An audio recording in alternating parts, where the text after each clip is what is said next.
17 তারিখে টাকা ঢুকবে তো, 17 তারিখে ঘোষিত টাকা 17 তারিখে পাবেন। তার ঝাড়াই বাছাইয়ের কাজ অন্তিম পর্যায়ে চলছে। আমরা বলে দেব কারা যোগ্য অযোগ্য বলে দেবো। আমরা তো আগেই বলেছি 17 তারিখ থেকে যোগ্য লোকেরা টাকা পাবেন, কোনো অসুবিধার কারণ নেই। প্রতি মাসেই ভেরিফিকেশন চলতো, অতএব এসব বলে লাভ নেই। আমরা ঠিক যোগ্য লোককে দিয়ে দেবো। যে যোগ্য মহিলা দিদি রয়েছেন, বোন রয়েছেন, যার পাওয়া উচিত 25 থেকে 60 বছর বয়সের, তিনি পাবেন অগ্রাধিকারের ভিত্তিতে। কোনো চিন্তার কোনো কারণ নেই। এতটুকু আমাদের অর্থ দপ্তর যেমন একদিন দুদিন 3 দিন লাগে টাকা জেলা ধরে ধরে টাকা ট্রান্সফার করে দেবে, এবং এটা যাদের ভেরিফিকেশন কমপ্লিট হয়ে গেল তারা প্রত্যেক মাসের দ্বিতীয় সপ্তাহে তাদের অ্যাকাউন্টে টাকা অর্থ দপ্তর ট্রান্সফার করে দেবে।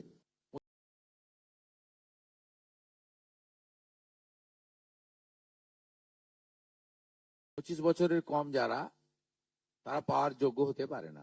আর অনেকের বক্তব্য ছিল যারা পাওয়ার যোগ্য নয় তাদের দিয়ে দেওয়া হয়েছে। তাই আমরা মোটামুটি একটা ভেরিফিকেশনের কাজ করছি, যে কাজ আগামীকাল পর্যন্ত আমাদের চালাতে হবে। এর মধ্য দিয়ে ইতিমধ্যে যারা ভেরিফাইড হয়েছেন, সংখ্যাটা অনেক গত মাসের থেকে অনেক বেশি, তাদের অর্থ দপ্তর 17 তারিখ থেকে এত বিরাট এলাকা বিরাট টাকা 2-3 দিন লাগবে অ্যাকাউন্টে ট্রান্সফার তারা করতে থাকবেন। এটা প্রতি মাসে হবে না, প্রতি মাসেই যারা ভেরিফাইড হলেন তারা মাসের দ্বিতীয় সপ্তাহে, আমি দেখছিলাম কিছুজন 1 তারিখ থেকেই বলতে শুরু করেছেন কখন ঢুকবে কখন ঢুকবে।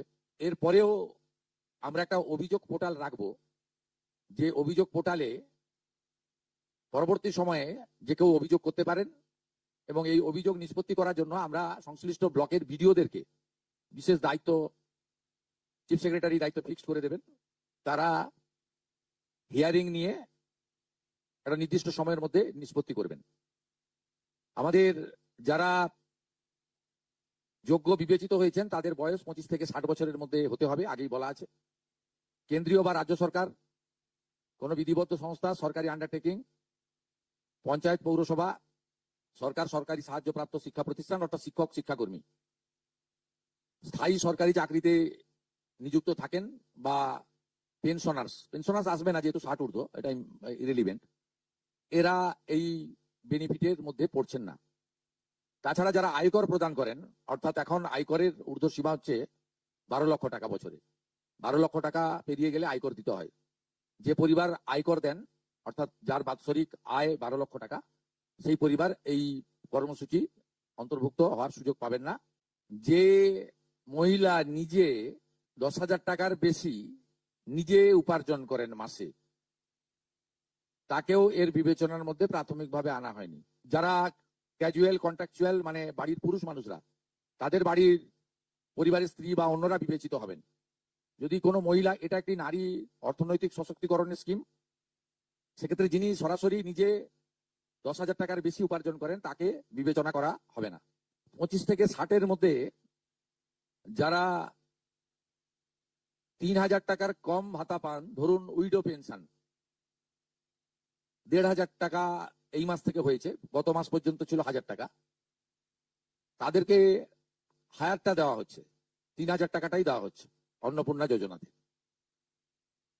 এই ধরনের যত স্কিম 25 থেকে 60 মহিলাদের রয়েছে, যারা 3,000 টাকার কম পান বিভিন্ন ভাতা, তাদেরকে 3,000 টাকার অন্নপূর্ণা যোজনার ভাতাটাই দেওয়া হচ্ছে। এক্ষেত্রে দুটি ক্ষেত্রে আমরা শিথিল করছি। একটা হচ্ছে দিব্যাঙ্গ ভাতা যারা পান তারা দুটো ভাতাই পাবেন। তারা দিব্যাঙ্গ ভাতা যেটা আগস্ট মাস থেকে 1,500 হয়ে যাবে সেটাও পাবেন, অন্নপূর্ণা যোজনা 3,000ও পাবেন, শুধুমাত্র ফিজিক্যালি চ্যালেঞ্জদের ক্ষেত্রে আর পিএম কিষাণ সম্মান নিধির ক্ষেত্রে। এই দুটি ক্ষেত্রে আমরা এটাকে শিথিল রাখছি। এছাড়াও এর আগে যেটা অনেক মহিলার নাম বাদ চলে গেছিল, 3 কক্ষ বিশিষ্ট বাড়ি, এটা গ্রামের ক্ষেত্রে এক্সাম্পট করে দেওয়া হয়েছে। গ্রামের ক্ষেত্রে কোনো বাড়ির সংখ্যা রাখা হয়নি, শিথিল করে দেওয়া হয়েছে। অর্থাৎ গ্রামীণ এলাকার মহিলারা এবারে আরো বেশি সংখ্যায় সুযোগ পাবেন। তাদের ক্ষেত্রে, গ্রামীণ ক্ষেত্রে 3 কক্ষ বিশিষ্ট বাড়ি, যেটা জুলাই মাসে ওই ক্রাইটেরিয়াটা থাকার কারণে অনেকে বঞ্চিত হয়েছেন, এবারে আর বঞ্চিত তারা হচ্ছেন না।